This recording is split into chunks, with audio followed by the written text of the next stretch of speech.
Bismillahirrahmanirrahim. Alhamdulillah hamdan katsiran thayyiban mubarakan fih kama yuhibbu rabbuna wa yarda. Wa asyhadu an la ilaha illallah wahdahu la syarika lah wa asyhadu anna Muhammadan abduhu wa rasuluh sallallahu alaihi wa ala alihi wa ashabihi wa man tabi'ahum bi ihsanin ila yaumiddin, amma ba'du.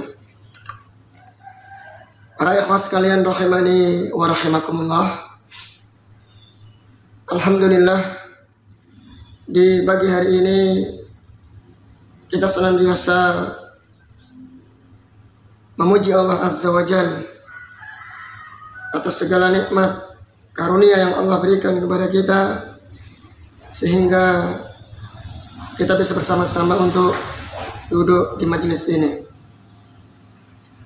Salawat dan salam semoga senantiasa tercurah kepada sang kekasih baginda Rasul sallallahu alaihi wasallam serta keluarganya, para sahabatnya, dan orang-orang yang setia mengikuti sunnah beliau sampai hari kiamat. Baik para ikhwas sekalian rahimani wa rahimakumullah, kita akan lanjutkan kajian kita kitab Ushul Tsalatsah. Kemarin kita sudah sampai mana, ikhwah? Kemarin kita sudah sampai pada masalah yang keempat ya, tentang sabar.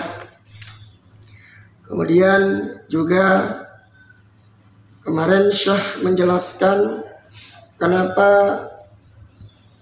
Syekh selalu mendidik muridnya, selalu mengingatkan agar dalam beragama itu harus berlandaskan dalil, ya, berlandaskan dalil. Agar apa yang kita ucapkan itu benar-benar kualitas dan validatisnya itu sangat kuat. Kevalitannya itu sangat kuat. Karena nggak boleh orang berbicara tanpa ilmu. Baik, sekarang kita baca lanjutan dari matan Ushul Tsalatsah.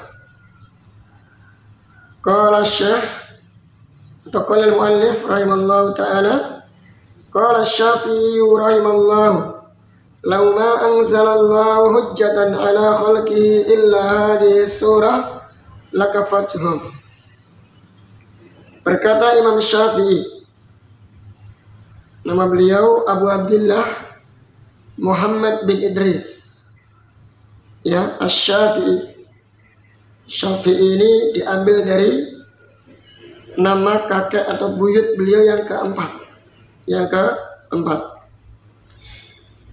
Dia lahir pada tahun 150 Hijriah. Beliau termasuk seorang imam dari madhab 4 min a'immatil arba'ah, dari imam-imam yang 4 yang masyhur. Yang pertama Abu Hanifah, yang kedua Imam Malik, yang ketiga Imam Syafi'i, yang keempat Imam Ahmad. Dan beliau lahir waktu itu bertepatan dengan wafatnya dua ulama besar, dua imam besar, yaitu Imam Abu Hanifah dan Imam Ibnu Jurayj Al-Makki. Beliau seorang ulama di kota Hijaz waktu itu. Lahirlah Imam Syafi'i rahimahullah ta'ala. Dan beliau dijuluki dengan Nasirus Sunnah, ya, sosok ulama yang membela sunnah Rasul sallallahu alaihi wasallam. Bahkan beliau termasuk ulama yang pertama kali menulis kitab usul fiqh, ya, yang mencetuskan kitab usul fiqh itu Imam Syafi'i dalam kitab Ar-Risalah. Dan beliau juga melarang keras untuk taklid kepada ucapannya. Dalam perkataan yang sangat masyhur beliau pernah mengatakan, "Idza wajadtum fi kitabi khilaf sunnati Rasulillah sallallahu alaihi wasallam faqulu bi sunnati Rasul sallallahu alaihi wasallam wada'u minni wada'u qauli." Beliau, jika kalian dapati dalam tulisanku, dalam kitabku, sesuatu yang menyelisih sunnah Rasul sallallahu alaihi wasallam, ya, maka peganglah kalian dengan sunnah Rasul sallallahu alaihi wasallam dan tinggalkan ucapan atau pendapatku. Ya, beliau sangat tegas, ya, dalam masalah beragama. Beliau melarang seseorang untuk taklid kepadanya, karena al-haq itu hanya milik Allah Subhanahu wa ta'ala. Al-haq hanya milik Allah Subhanahu wa ta'ala, bukan klaim dari sebagian seseorang. Imam Syafi'i termasuk, ya, murid dari Imam Malik rahimahullahu ta'ala dan guru dari Imam Ahmad bin Hanbal. Baik, kita baca ucapan beliau. Lauma anzalallahu hujjatan. Seandainya Allah tidak menurunkan hujjah ala khalqihi, kepada makhluknya, kepada hambanya, ya, seandainya Allah tidak menurunkan hujjah, alasan yang kuat, hujjah yang kuat kepada hambanya, illa hadhihi surah, melainkan dengan surat ini, lakafatsum, maka sungguh surat ini sudah cukup bagi mereka. Masya Allah, ya. Karena dalam surat ini tadi, surat apa maksudnya? Surat Al-Asr, ya, surat Al-Asr. Karena dalam surat ini ada 3-4 perintah untuk beriman, yaitu dengan ilmu, kemudian untuk beramal saleh, kemudian untuk saling berwasiat dengan kebenaran, artinya saling apa? Mengajak seseorang kepada dakwah, berdakwah kepada orang, mengajak kepada orang untuk bertauhid, mengajak orang untuk berjalan di atas petunjuk Allah. Kemudian yang keempat adalah bersabar. Maka sungguh cukup seandainya ayat ini sebagai hujjah, ya, bagi hambanya, maka sungguh cukuplah surat ini. Ya, karena tidak lain kita di dunia dituntut untuk 4 perkara. Kita diperintah untuk beriman kepada Allah, diperintah untuk beramal saleh, diperintah untuk berdakwah, menyampaikan kebenaran, mengajak manusia untuk beriman kepada Allah, dan kemudian yang keempat, kita diperintah untuk bersabar. Cukup, ya, karena kita tujuan kita yang 4 ini ketika di dunia. Wa qala al-Bukhari rahimallahu ta'ala, berkata Imam Bukhari. Kalau Imam Bukhari itu namanya siapa? Ikhwan. Kalau Imam Syafi'i kan Muhammad bin Idris. Kalau Imam Bukhari Muhammad bin Ismail. Sama yang namanya Muhammad, cuman beda bapak. Kalau Imam Syafi'i Idris bapaknya, kalau Imam Bukhari Ismail. Tak kalah hebat Imam Bukhari, ya, seorang ulama ahlul hadis yang tidak diragukan lagi keilmuannya, hafalannya, dan kecerdasannya. Beliau mengatakan, babun al-ilmu qabla al-qawli wal amal.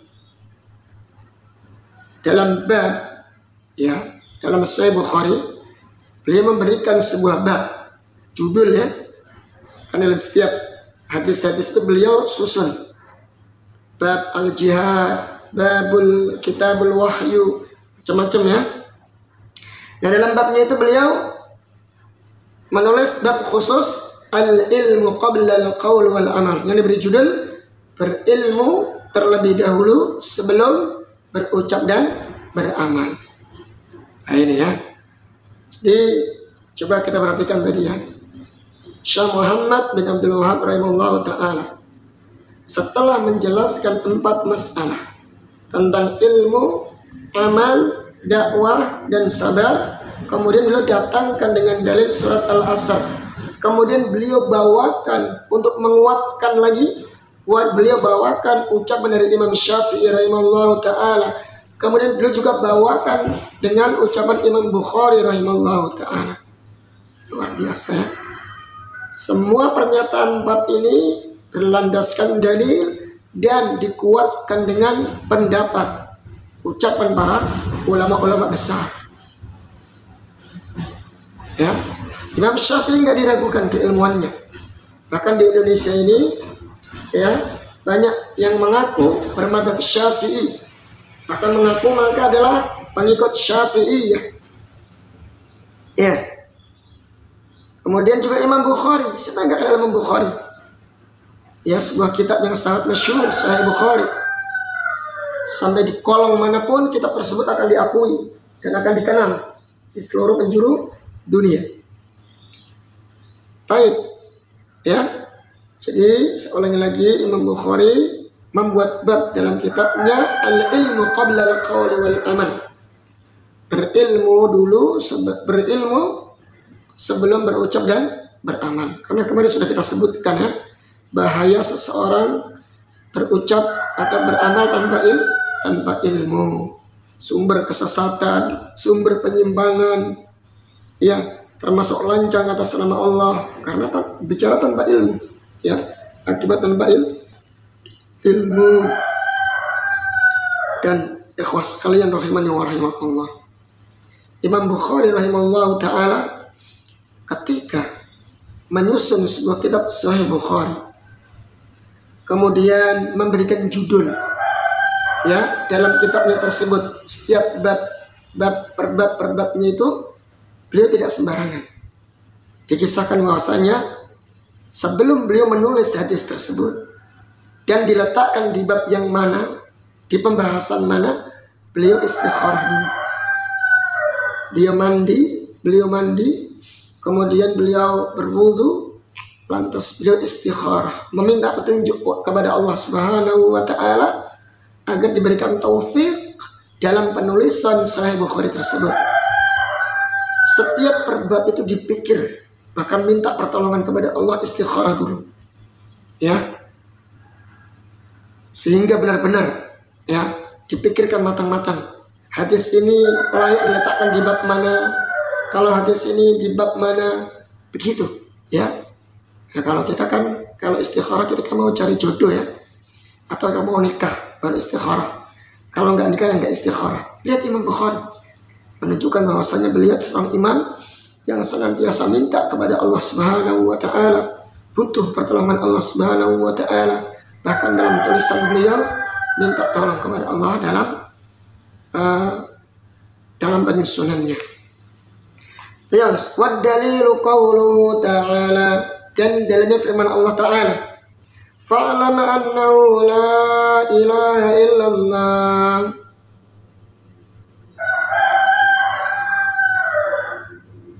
Ketahuilah, ilmuilah, sesungguhnya tidak ada sesembahan yang berhak disembah melainkan Allah Subhanahu wa ta'ala. Wastaghfir li dzambik, dan mohon ampunlah karena dosa-dosamu.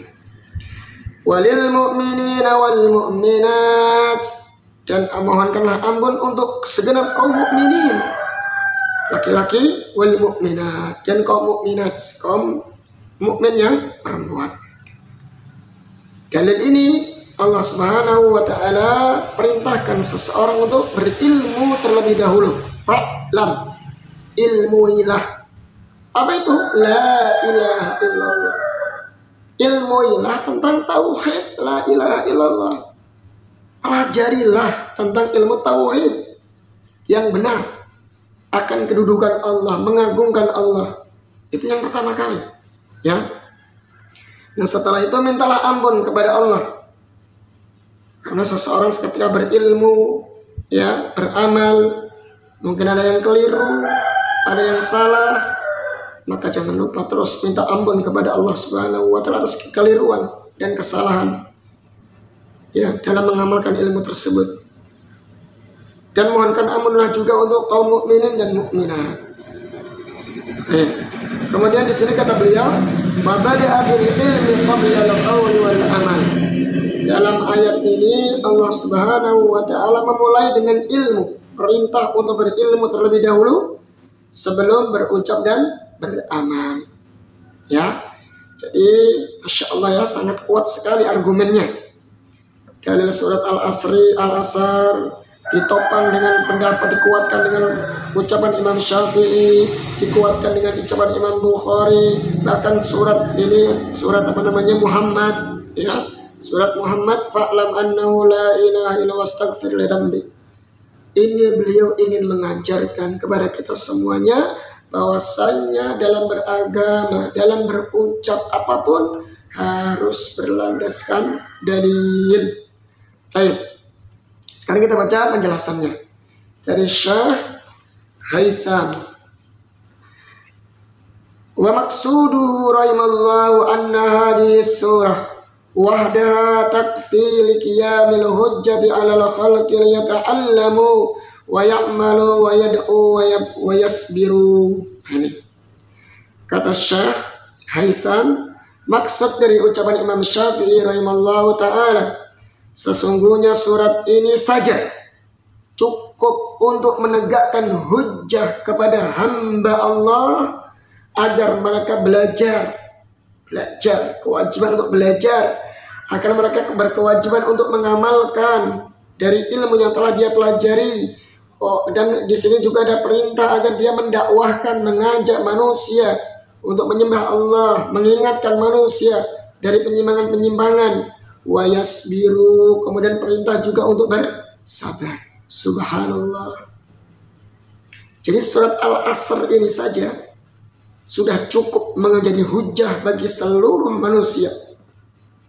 Pentingnya, wajibnya untuk belajar, wajibnya untuk mengamalkan ilmu, ya, wajibnya untuk menuntut ilmu, wajibnya untuk mengamalkan ilmu, wajibnya untuk berdakwah, dan wajibnya untuk bersabar.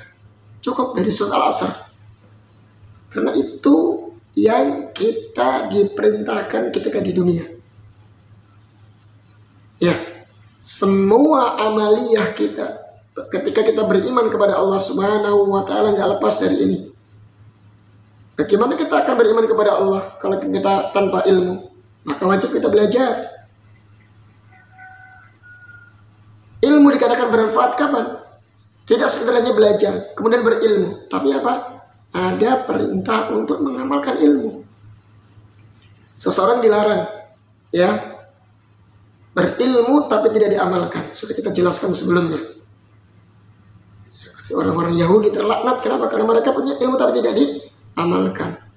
Wajib diamalkan perintah-perintah Allah, mulai dari sholat, rukun Islam, rukun iman, dan kewajiban-kewajiban yang lainnya. Wajib diamalkan. Kemudian tidak sampai situ.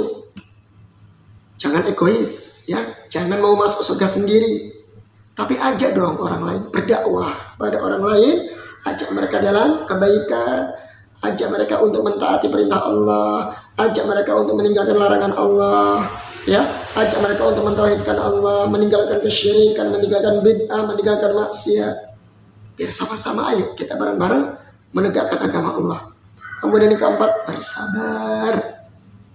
Ini yang perlu kita perhatikan, harus istiqamah dan bersabar. Terus fama baluka bibaqi suwaril Quran. Lantas bagaimana menurutmu dengan surat-surat Al-Quran yang lainnya, sisa dari surat-surat Al-Quran yang lainnya? Kalau Al-Asr saja sudah cukup menjadi hujah nanti di hadapan Allah, kita nggak bisa mengelak nanti di hadapan Allah. Kita nggak bisa banyak beralasan. Dengan surat ini saja nanti kita sudah, ya, akan dimintai pertanggungjawaban di hadapan Allah. Dan kita nggak akan punya alasan nanti. Alasan apa? Sudah Allah perintahkan untuk berilmu, beramal, berdakwah, dan bersabar. Kita masih tetap nggak mau belajar? Bukankah kita sudah hafal surat Al-Asr?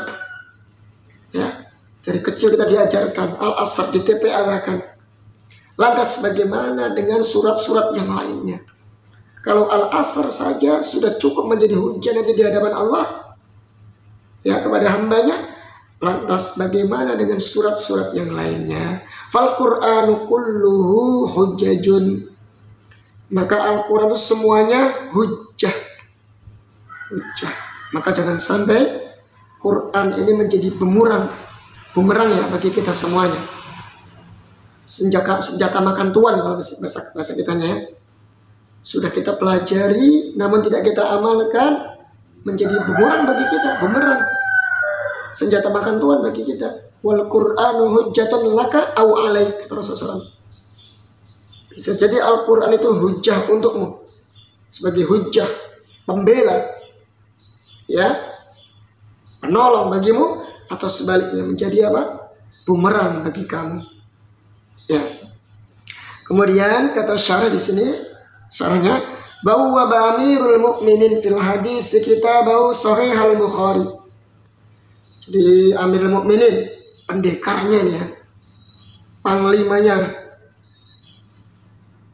ya kaum mukminin, yaitu Imam Bukhari maksudnya, memberikan bab atau membuat bab dalam hadisnya, membuat bab dalam hadis Sahih Bukhari, yaitu dalam kitabnya Sahih Bukhari, bab, yaitu bab al-ilmu qabla al-qawli wal amal, berilmu sebelum berucap dan beramal. Wa dzakara dalila. Setelah itu beliau Imam Bukhari mendatangkan dalil. Berarti metode yang dipakai oleh Syekh Muhammad bin Abdul Wahab, beliau meniru metode penulisan Sahih Bukhari. Sama Bukhari juga demikian. Ketika memberikan suatu permasalahan, mendatangkan suatu bab, ya, bab al-ilmu qabla al-qawli wal amal, lantas beliau mendatangkan dalil. Begini dalilnya. Ini perlu kita contoh. Dan metode ditiru oleh Syekh Muhammad bin Abdul Wahab. Ketika menjelaskan 4 perkara yang wajib kita pelajari, ilmu, amal, dakwah, sabar, ini loh dalilnya. Wal asri wa innal insana lakhusr. Begitu. Mirip ya? Dan para ulama itu seperti itu. Ya. Saling mereka beliau meniru Imam Bukhari dalam cara penulisan di kitabnya. Ini patut kita contoh. Fala budda awalan minal ilmi qabla al-qawli wal amal. Maka harus yang pertama kali yaitu ilmu sebelum berucap dan beramal. Gitu ya. Baik, fala yasihu ay ya'mala bila ilmin wa illa kana fi syabahun bin nasara. Maka tidak sah seseorang beramal tanpa ilmu. Ya. Jika demikian, jika dia beramal tapi tanpa ilmu, maka dia mirip dengan orang Nasrani. Orang-orang Nasrani mereka beramal tanpa ilmu, makanya Allah cela dalam Al-Quran, ghairil maghdubi alaihim waladdallin. Ketika kita berdoa meminta kepada Allah, ihdinas siratal mustaqim, ya Allah tunjukilah kami jalan yang lurus, siratal ladzina an'amta alaihim, yaitu jalan orang-orang yang kau berikan nikmat atas mereka dari kalangan para minas siddiqin wa minan nabiyyin was siddiqin wasyuhada was sholihin. Jalannya mereka para nabi, para orang-orang siddiqin, orang-orang soleh, syuhada, ya kan? Ghairil maghdubi alaihim, bukan jalannya orang-orang yang termurka, yang kau murkai. Sebab mereka orang Yahudi, mereka berilmu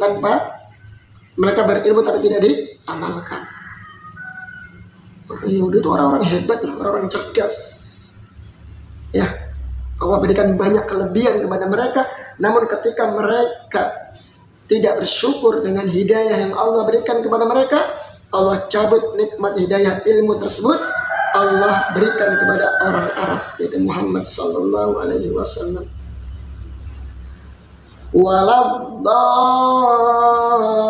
Waladdallin, dan bukan jalannya orang-orang yang tersesat. Tafsirnya siapa mereka tersesat? orang Nasrani. Karena orang Nasrani mereka sebaliknya. Kalau Yahudi berilmu tapi tidak diamalkan, kalau Nasrani beramal tanpa ilmu. Ini tercela dalam Al-Quran. Kita berlindung setiap saat. Makanya butuh kita belajar dan belajar.